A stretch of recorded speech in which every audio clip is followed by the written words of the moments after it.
Okay, it's January 8th. We thought we were going to be recording this edition of HAF Reacts before the end of the year, but we had some technical problems and then we all went on vacation. So 2026 has been eventful so far. We're only 8 days into it, and I think there's a lot of stuff on people's minds that they never thought they would have to deal with. But let's go back and pretend it's the end of 2025, and rather than doing the year past, we'll look at the year past and look forward a little bit. So some good things that happened. Diwali is now a state holiday in Connecticut, California, and UNESCO decided to recognize it as intangible cultural heritage. It's a really good thing. Samir, what's looking forward? Anything we know about other states enacting similar things, or is it just too early to say? Sorry, so just to clarify, the period we're looking at is PM, and that's not pre-Modi, that's pre-Maduro. Is that correct? Dude, you were did you run that by pre-Mamdani too? Pre-Mamdani. Did you you're workshopping material outside this call? In which case, I workshopped it right before, as you were speaking. I'm like, okay, my mind was churning. Oh my God, the little hamsters are climbing. In which case, then here, we'll start over. This is HAF Reacts. It's just like a Hindu version of The View, except a bit funnier, far more informed on global affairs. Oh, who's Whoopi? Not I. I didn't think through that part. Okay, that occurred to me, and I've been waiting to use that one. In any case, so back to the real show. Anybody enacting Diwali as a state holiday this year? Anything we know about?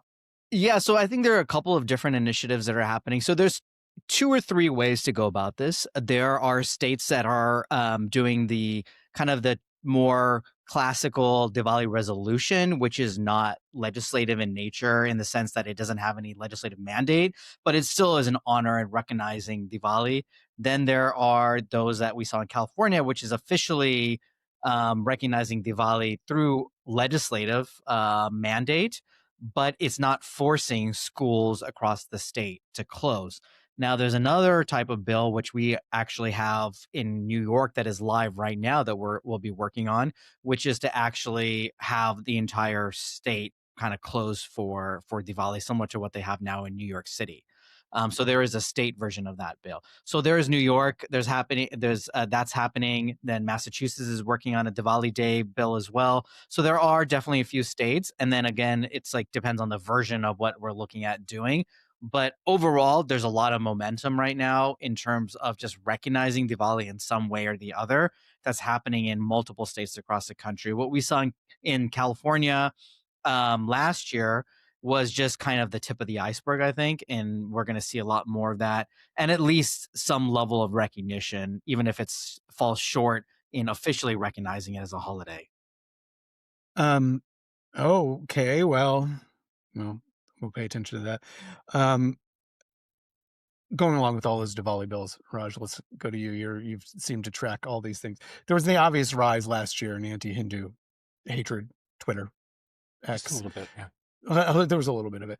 But how's things been since? It feels like to me, it felt like it hit a pitch or height, whatever you want to say, sometime in November. And then it seemed to decline a little bit. It's still there. But what's going on there? Have you been tracking anything particularly egregious recently? Well, I mean, there's lots of I think it's really been a competition for who can be the most egregious. I think, this wasn't necessarily 2025, but Andrew Tate, for example, the other day was like, yeah, Indians are better than white people. And you think like, oh, that's a very pro-Indian statement. But then it's really the reason why he's saying that is because, despite how disgusting and horrible Indian people are, they procreate a lot more than white people. And so the ugly Indian who is poor is better than the white guy without child who has a 401k or whatever the hell he was saying. Mm-hmm. So, I guess we've seen a lot of innovation in this space. A lot of innovation in the anti-Hindu space. Yes, innovation in nature. New market entrants. New people taking different angles, remixing tropes from other groups, like say, because remember, like back in 2021, 2022 was very fashionable for a lot of people to like be like, oh, Hinduism is so bad, blah, blah, blah, directly attacking it, right? And they provided a lot of fodder, a lot of these like, really progressive voices, a lot of fodder for the individuals now who are, not on the progressive side to use in their attacks. And I think the other interesting thing that's transpired is a lot of people are commenting on it. Because like a lot of people are engaging in the hate directly, and a lot of people are talking about it, and I have to really sometimes like check my personal social media feed sometimes, because it's like I get all these like videos. It'll be like, why are people saying that Indian people are so bad? And then it'll be an entire video, and it's very interesting because a lot of times it's like non-Indian people, non-Hindu people talking about it. But I think it's become very clear, and I would say from the sort of outbreak, the first outbreak of it, last December, after Vivek Ramaswamy's, tweet about, I don't know, like study harder or whatever it was, Mhm.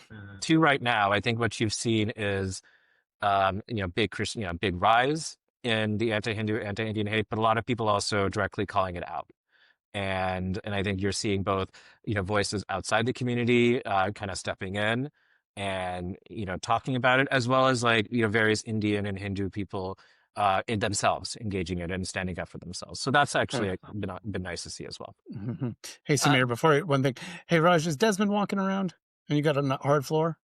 Yes, yes. Can you That's show what it was. can you at least show everyone who Desmond is, so when they hear these little clicky things in the background of your audio, they know it's the dog and not some weird audio thing? Get Desmond for a Oh second. yeah, yeah. Can you Well, pick I him mean, up? I don't know where he is right now. He's like in another room. He's like, I think he's Oh, trying to find food. okay. Well, Yeah, for other people watching this, if you hear clicky things when Raj is talking, that's Desmond the dog. view Desmond. Uh, Yes. Not too Samir, different go. for me because I always often trying to find food during our calls too. Oh, nice. There Yeah. you go.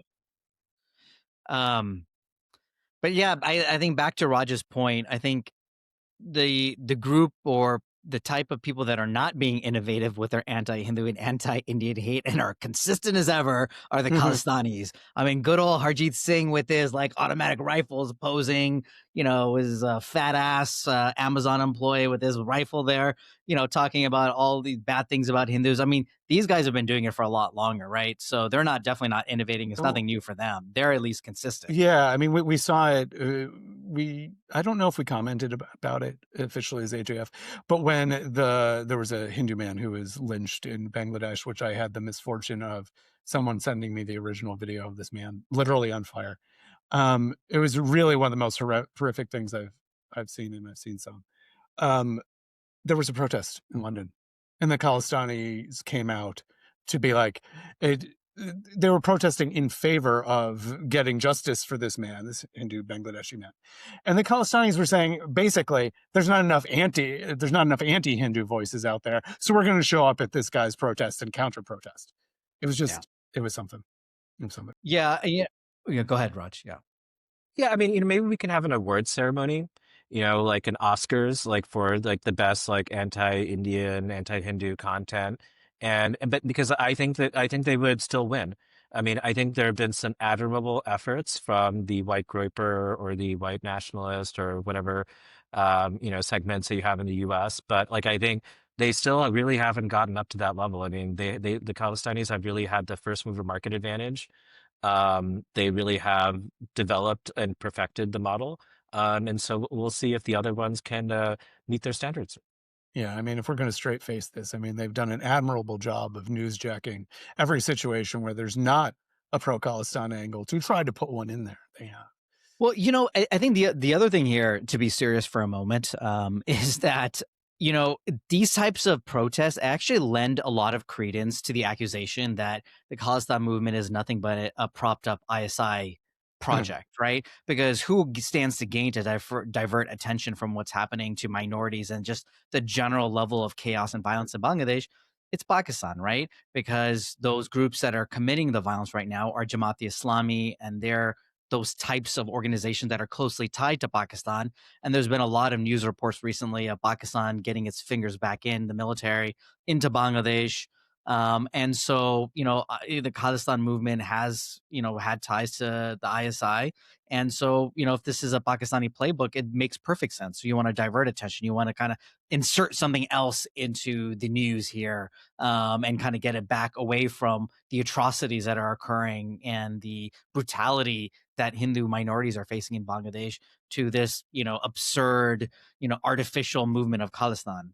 Mm-mm. Okay, let's pivot to another item from our end of the year list. Oh, Raj has disappeared. Maybe we'll come back with Desmond. I think I upset him so much. So Okay, we're coming up upon in about 2 weeks the anniversary of the Kashmir Pandit Exodus. And last year we obviously saw the Pahalgam attack. What was that, 4/22? Recently, right before the end of the year, some people were actually charged. Samir, what's going on? Anything people need to know about this year's commemoration of the Kashmir Pandit Exodus situation on the ground in Kashmir? I haven't actually seen anything other than some people being charged, much going on these days. yeah, I mean, there hasn't been a lot. I think obviously we know when there was also the Delhi blast Yeah. that occurred back in 2025. And there were a lot of links from that going back into Jammu and Kashmir and organizations there. So that's the other ever present issue, is that whether or not there are these targeted terrorist attacks on, just Hindus in Kashmir, you do see these other incidents taking place in other parts of India that still trace back and have elements of the terror groups that are operating out of Kashmir, or Pakistan-based groups that have been traditionally operating in Kashmir. So you still have those things happening.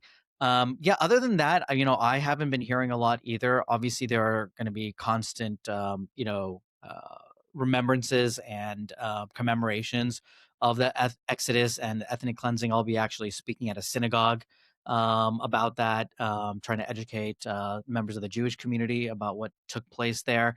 But again, it goes back to being one of those still lesser known tragedies of contemporary times that people just don't talk about, know about.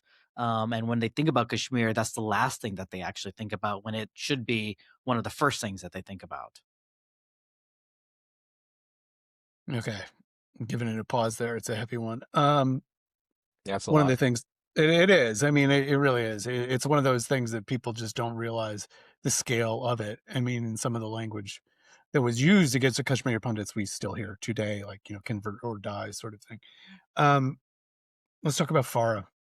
We're going to be accused of being Indian agents again this year, not registering. What do you guys think? Is that one still on the table, or is that one gone out to pasture? Like Raj, and formally, sorry, go ahead, go Raj. go. I was gonna ask, you mean like formally, or like the rantings and ravings of that Preetpal Singh guy on social media Well, saying, we "Hey, know Pam Purple's not. Bondi, look at them, Farah, look at them." Does he talk like that? Does he? I I don't know. have no proof or evidence to show that he talks like that. Okay, I know, but it's funny. in my head, he talks like that. Oh, okay. Well, okay. Well, let's leave Farah there. JD Vance. What do we think about JD going into 2026? Raj, you got some comments. I can feel it. Yes. Well, I mean, what I find interesting, and of course, this is just be like like noise, internet noise or whatever. But I find it interesting, like if you contrast JD Vance to Gavin Newsom, Gavin Newsom has comes from a great family. He has 4 children, a very lovely blonde wife, and JD Vance is married to a non-blonde. And that was commented on by a lot It of was. people in the commentariat, right? Um, I think like I mean, we are talking about the past year in advance, but we are recording on a day when there already has been a lot of things happening in the world within the first week of 2026. But I think there was some interesting developments at the end of the year where like Vivek Ramaswamy wrote an op-ed in the Wall Street Journal where he specifically said, if you call Usha a Jeet, you are not welcome in the conservative movement. And it was not unnoticed by me, and I'm sure by many others in the community, that very explicit, like, do not mess with Usha Vance came from Vivek Ramaswamy and not from Mr. Vance.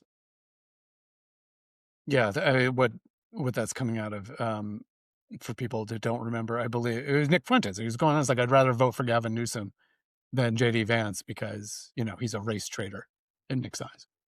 It's The funny thing is that so is Nick Fuentes' like right, grandparents or something like that, and that's right, right, what right.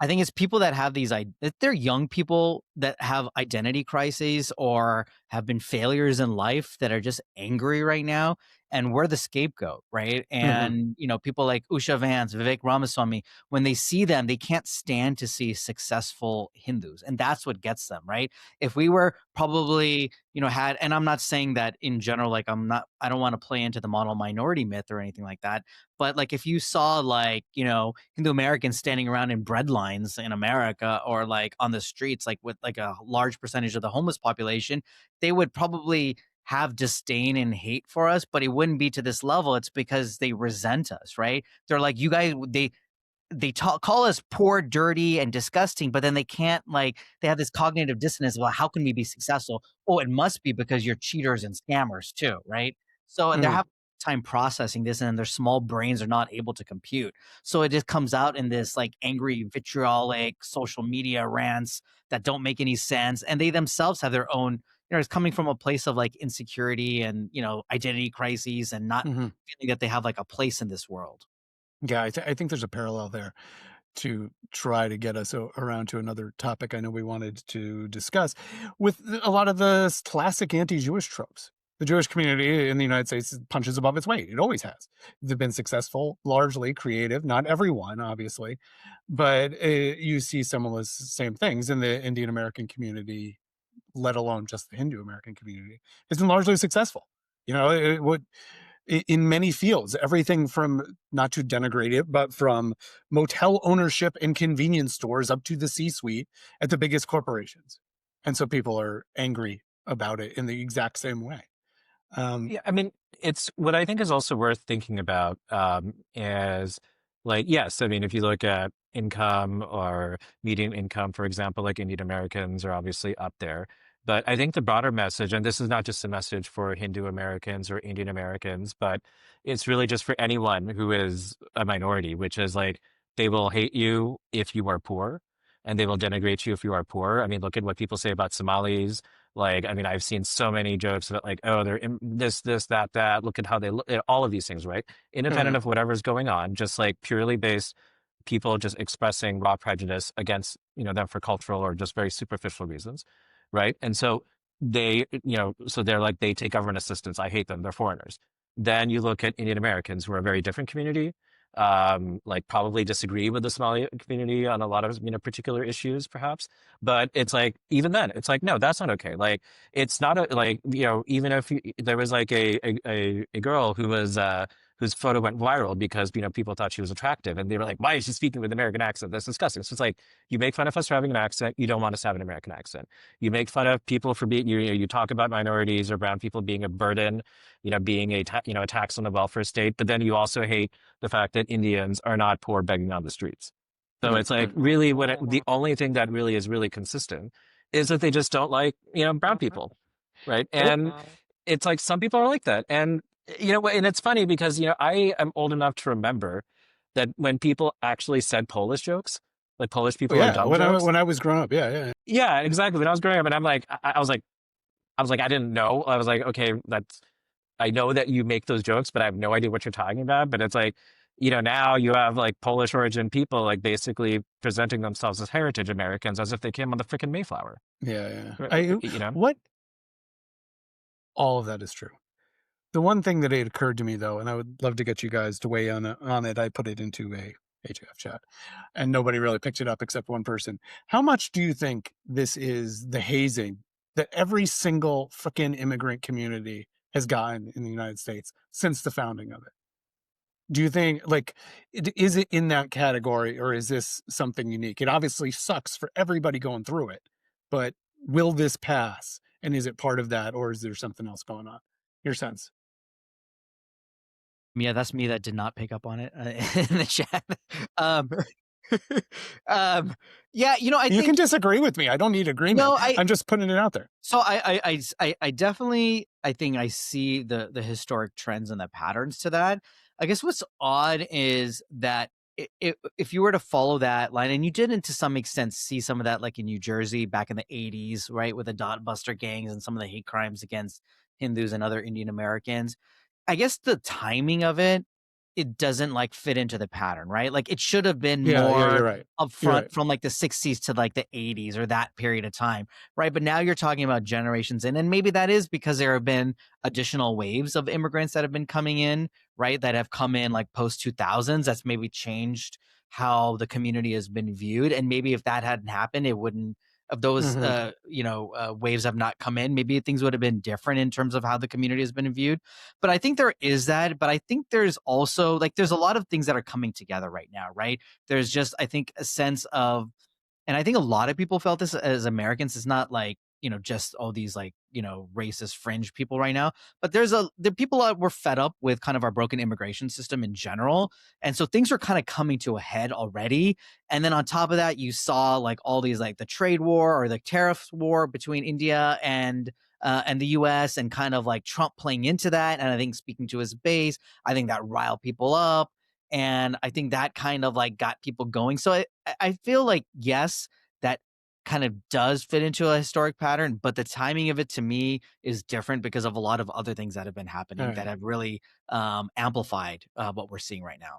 Yeah, that's fair. That's fair. Raj, I any? mean, so I would say a couple things. The first thing is, and this was something that I even felt long before any of this, came out, is that if you honestly expect to come to the United States, rapidly become one of the most rapidly growing communities in the world, and become the richest ethnic group, and they go around bragging about it, and no one is going to give you hell for that. No, people are just going to let you do that without any opposition. Like that is fantasy. That is like living in a fantasy world. Like if you thought you could just keep your head down and everyone just like, oh, you're Indian, like you're so great, and you don't go to jail, and you live in the suburbs. Like no, like they're gonna be like, no, screw you. Like you were like there is like a lot of these things, like these things can be activated, right? Like you could have latent prejudices, but maybe there weren't enough of us for people to really have an opinion, or we were in too small a numbers that we were treated more as individuals, and people didn't view us Mm-hmm. as like a block that has all of these problems, right? But then the second thing is there are some really distinct things about the anti-Indian hate. Not all of them are like, you know, necessarily like what people are doing. There are things, for example, like it is very online, and it is very tied to algorithms that incentivize certain types of content.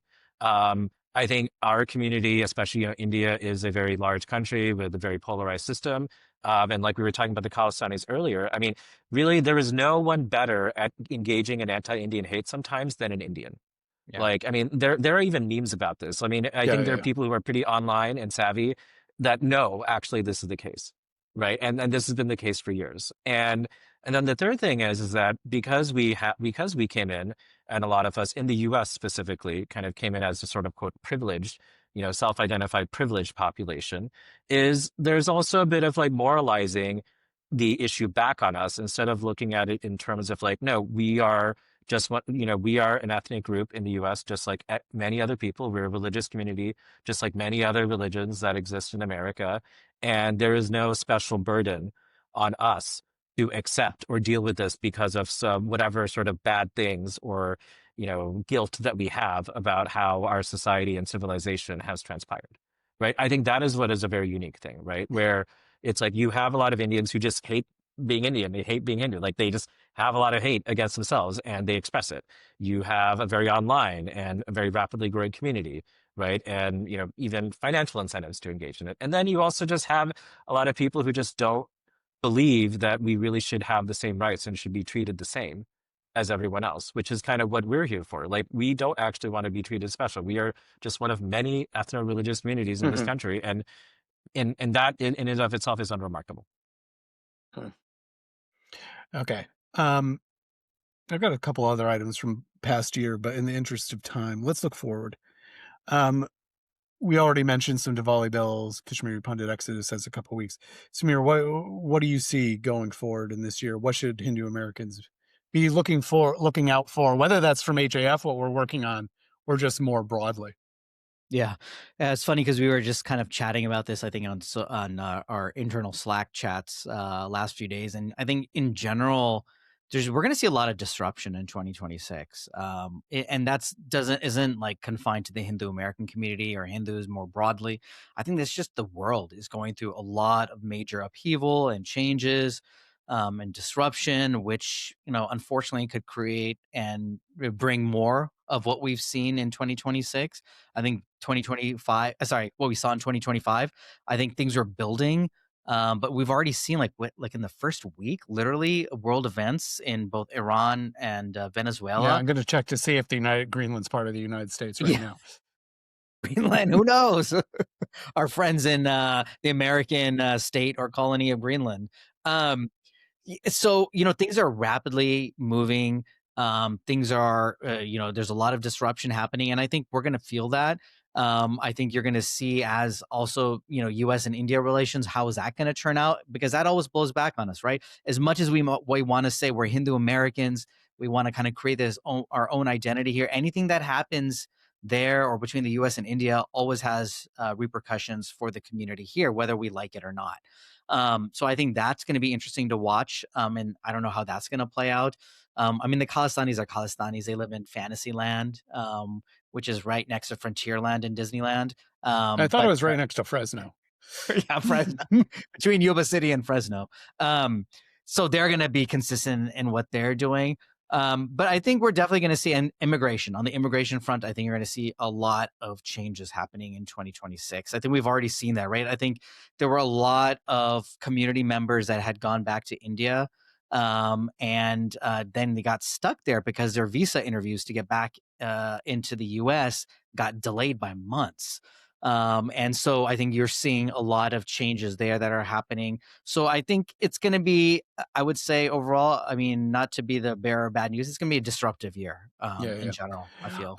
Raj, before you jump in on this, what thoughts about Gavin Newsom? He's not going to, we only have a year more of him. And he's been a force in California for much of my time at HAF. And California's been central to HAF on a number of bills, pro and con. I mean, thoughts on what happens here? Anything? Yeah, I mean, it's well, I mean, I think his social media account is very entertaining. I mean, whoever is running that is like today the anabolically enhanced yogi Gavin Newsom. We I saw think his today. waist was turned around too. It was pretty bad, Yes, but it was it funny. was. I think like clearly he's weighed in on a couple of huge times on issues that we've been engaging. And so 3 times, I actually. 3 times. Oh Three yeah, times. that's right. When he was lieutenant governor, he actually weighed in on some of the textbook That's right. reform issues as well. Yeah, so I mean, I think this will be, and like what Samir was saying, like it's going to be disruptive. There are a lot of things happening, but if you kind of take a step back and just look at the narrow Hindu American or Indian American community perspective, it's like I think this is really a time to really look at the parties that are representing us, because because like say if you were like in 2024, like a lot of people would have said, oh, Republicans are better on India policy than Yeah, fair. Democrats. Right. I mean, I even remember from grad school where even Congress-led governments in India back in the day, would say that, privately that they preferred Republicans because they just didn't care as much. Bill Clinton, was very upset when India's tested nuclear weapons. Right. So but then clearly you look at what happened in 2025, and it is like the lowest point of US-India relations that I can remember in the last like 25, 30 years. Right. Then people say Democrats are really bad. But then you have Gavin Newsom, who has become public enemy number one for Khalistani. If you remember, after he vetoed SB 509, I mean, like, besides us, I mean, he got a lot of hate for that. Right. So it's really a question of like, there is like obviously the president and the administration take a very transactional approach. I think that's something that we have to look at. I mean, again, it's like let's not moralize and make this about like, oh well, if we behave properly, or if we put our heads down, or if we shut up and act like the good little Indian or the good little Hindu, right, and fall in line, like we will get treated well. Like no, you need to be kind of a pain in the ass sometimes, right? And you need to engage, and you need to have, because like the thing is like no one is going to be looking out for you or looking out for your own interests if you're not having the self-respect to advocate for yourself first.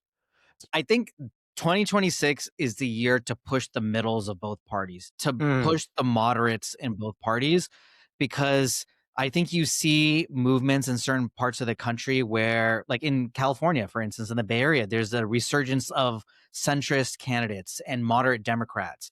And I think that's good. You need to keep pushing it. Same thing with the Republican Party. The Republican Party in general has, over the last, probably 5 to 10 years, has opened its tent quite a bit. I think you hear a lot Yeah. more from the extreme right, but in general, if you look at the composition of the party, it's been a lot more diverse, or has become a lot more diverse. We need to keep pushing that. People, the community in general, people need to push the centers of both parties and not let like the Democratic Socialists on one side or the MAGA maggots right on the other side kind of take control of the parties and dominate the narrative, right? Even if they're smaller in number. And we need to really push the centers of both parties. I would agree with that. It's discouraging because those of us that don't want to just react every second to everything, despite the name of the show, it.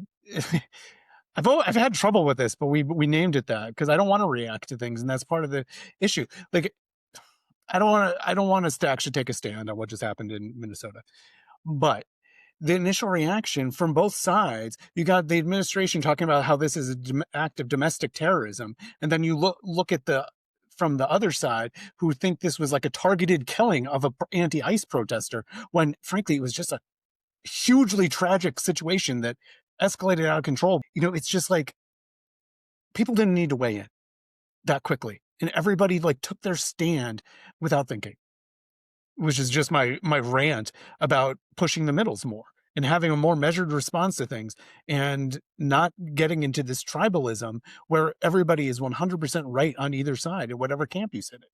It's Yeah. just, it doesn't On serve that, anyone.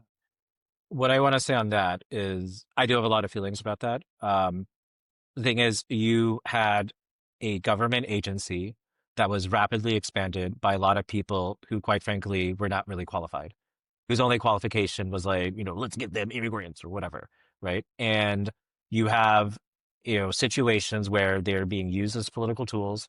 They were deployed to a state, and like I hold them responsible because like forgetting about whether you agree with what they're doing with ICE or immigration policy, Yeah. this or that, like any shooting of an armed civilian, multiple times, a single mother of three, like Mm-hmm. that is a failure. That the buck stops with the government. Take responsibility for that.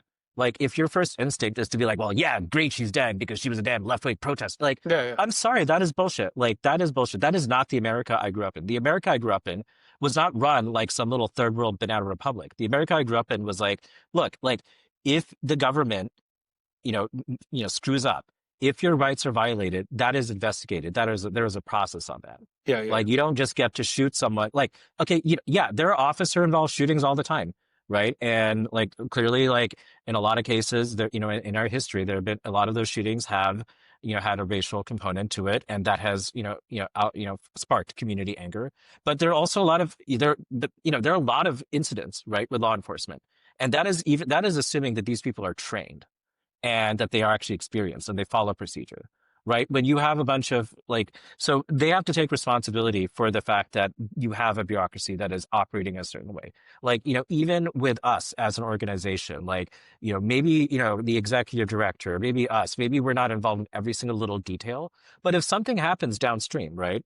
If, if I were to go out and single out and pick on some random member of the Indian or Hindu American community and say all sorts of and do all sorts of bad things, like, yeah, maybe I did it, but the buck stops with the leader, right? The It's true. organization takes the pen too. But before we continue, I know I said we didn't want to go there, and maybe we cut this in editing, but we were down the path. Let's do it.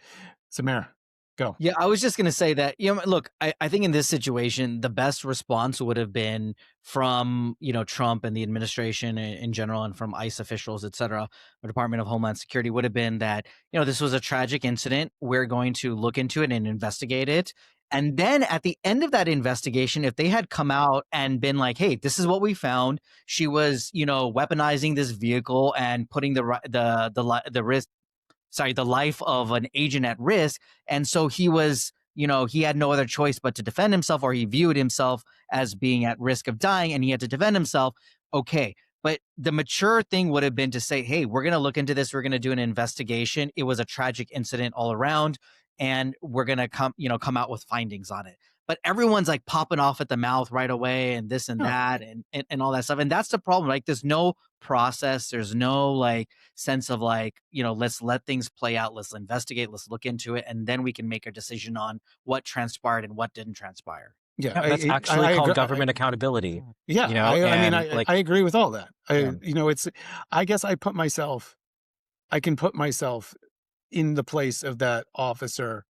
And Raj, maybe he wasn't trained. Maybe procedure was not followed. But I can also sit there and be like, oh my God, there's a car coming at me. And I'd hope I wouldn't shoot this person. But until that investigation happens, I'm going to withhold judgment on this. People are calling him a murderer. And I don't think that implies that he set out, premeditated, I'm going to shoot this person. When maybe I don't have intended, but the result was absolutely. A mother of three was shot, and it was then caught you have on manslaughter. video. You have something. The thing, to go back to the middle on immigration. Last thing I'll say is the irony is, with all the ICE enforcement happening, there was somebody that's not an immigrant that ended up dying. I shouldn't laugh, but I mean, that's no. But there is a little bit of irony. But to go back to the middle on this issue, the thing that I want to see, because I don't like the administration's approach on just rounding up people from car washes, from all these places, people who've been here. But I also don't understand the left side of it, who doesn't seem to want to engage with the fact that we've got all these people in this country who did come in illegally, and that's what they're going for. And there certainly is a racial component to targeting them in all of this. But I don't see anybody pushing back on the administration other than just saying no. Why isn't somebody offering some actual concrete plan to say that if you were here, bring it back to HAF in India, something like CAA, if you were here before X date, we're going to give you amnesty because you've been here for a long time. You don't have a criminal record. We've done the background checks, whatever. Then you can be here. There doesn't seem to be any proposal. It's just like two sides hitting each other. And it makes no sense to me. Yeah.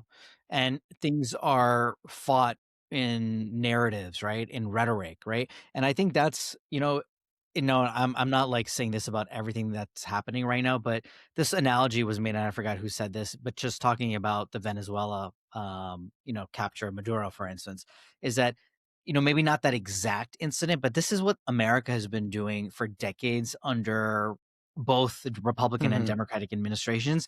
It's now, this administration is just very, very upfront and brash and in your face about it, that's happening, right? So it's not like, on the immigration, now you draw that parallel to the immigration stuff. It's not like things haven't happened before. Now, yes, you can say that ICE has been more weaponized and it's been kind of like out there more, but it's not like there haven't been immigration raids in the past under other administrations. And it's not like there hasn't been an attempt to enforce, immigration. It, varies under different administrations, obviously, but it's the way things are being done. It's the brashness. It's like the in your face way of doing things that I think people are just, yes. Yeah. And that's why you automatically then can't have like an actual policy debate, right? And that's the problem that we're losing out. We're not actually able to have a policy debate because something does need to be done about our immigration system and dealing with the millions of undocumented immigrants in this country, and also reforming some of the legal immigration issues, right? But you're not going to reform the H-1B system by saying, all H-1Bs are cheaters and scammers, and you need to go back to India, deport them all, right? That's not a policy debate, right? So, Raj, call me a right-wing hate monger if you want. Well, no. So, for what it's worth, the U.S. isn't uniformly more draconian on immigration than the rest of the world, and I'll give you one example. So, if you want to be an immigrant to Canada, under the terms of the open work permit, one of the areas of work that you were excluded from explicitly is sex work. You cannot be an OnlyFans. You cannot make money on OnlyFans or, work as a stripper or what have you under the terms of open work permit in Canada. You have to wait until you get permanent residency or citizenship. So you have to be a do that. Canadian citizen before you have an Yes. OnlyFans account. You heard it here. Because we need to protect, they need to protect, those jobs, for Canadians and, people who have already committed to living in Canada. But in the United States, the Financial Times the other day reported that, we grant a lot of talent visas to people. And a lot of times we use the OnlyFans subscriptions as a good metric of that. So, I think in that case, it's like, the US is actually... The Financial Times did this. You are a font of interesting facts. Okay. I mean, or just too much time on your hands. I know. Yeah, seriously. and also I mean, and again, it's like I do. I mean, I do have. I mean, well, it's more like I'm just too connected. I think I need to go on a actual vacation where I'm disconnected from the internet and all of that stuff. And didn't you just go to Vietnam? That was that was a long time ago. And Vietnam's hyper connected. There's just cell phones everywhere. I mean, you and need there to are Indians all over Vietnam. Go on a cruise in the middle of the ocean somewhere and just not have a phone connection. Exactly, because the thing is that you go to Vietnam and it's like you think you're gonna be disconnected. You're not gonna deal with any of these curry corals that we have to deal with, and it's like everyone there is Indian now. They're all over the place. So you have to keep Vietnam for the Vietnamese now? I mean, I'm wondering because I'm like they seem very tolerant about it, and then it's like you get off the plane and it's like Kumar, blah blah blah. Well, I mean, Vietnam had an ancient Hindu culture. They were Hindu first. Yeah, at least part of it. Well, I mean, they were genocided. That was maybe they were defeated and then they were depopulated, and they were replaced. Okay. I don't know how to transition from that, but I'm going to try nonetheless.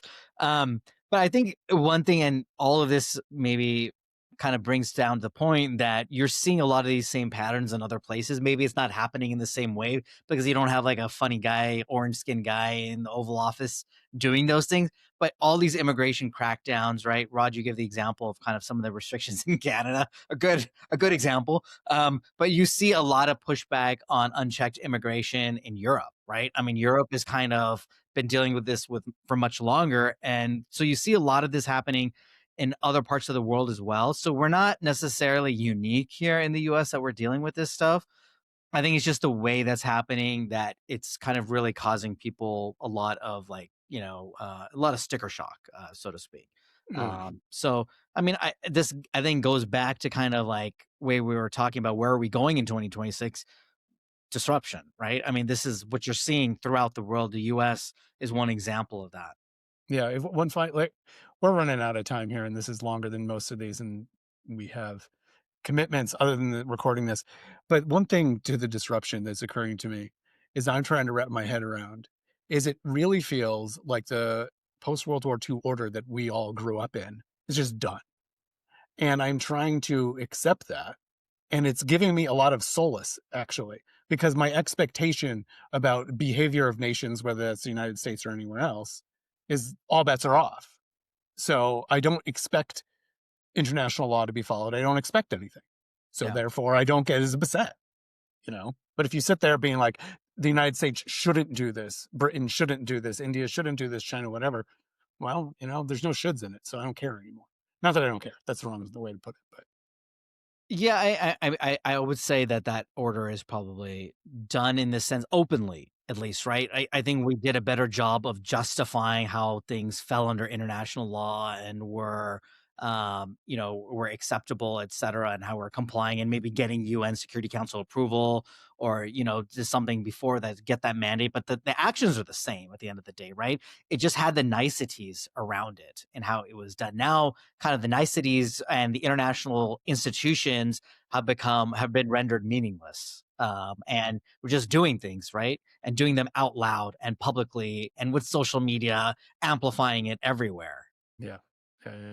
I mean, look, under democratic regimes, right? We took out the Libyan regime. We've taken out, what other regimes? Throughout Africa, under Obama, there was a Yeah. covert war that has been well documented across the entire continent. If anything, we've been kind of lazy. We haven't really been invading and interfering I mean, at least from what I I mean, know because of. there's some countries I could think we could interfere in that would be in the United States' interest, frankly. But I mean, like Mozambique, why not? Like that looks like a nice place. Mozambique, dude. All Yeah, right, well, I've heard great things. Seychelles, maybe more Indian Ocean, Indo-Pacific strategy. I'm just like listing places maybe I want to go vacation in the future, but without a yeah, visa requirement. Okay. without a visa Um, requirement. Yeah. yeah, I mean, I was hoping this ending was going to be more profound, but maybe we leave it there. Any last thoughts in 2 seconds each? No? If Okay, you then. haven't thought, if whatever can happen will happen, and don't worry, it'll get much, much worse. Thank you. Wow. Okay, let's leave it there. Thank you for all watching HAF Reacts. We'll be back next week or the week after that. Maybe Suhag will return from India at some point. I think I'm we sure. need Who that's knows? what the balance we're missing is the Suhag factor. It's the three of us just go off the cliff. Dude. I know she reins us in. She would have put the kibosh on OnlyFans commentary. Okay, thank you all. See you later. Bye. See you later. Bye.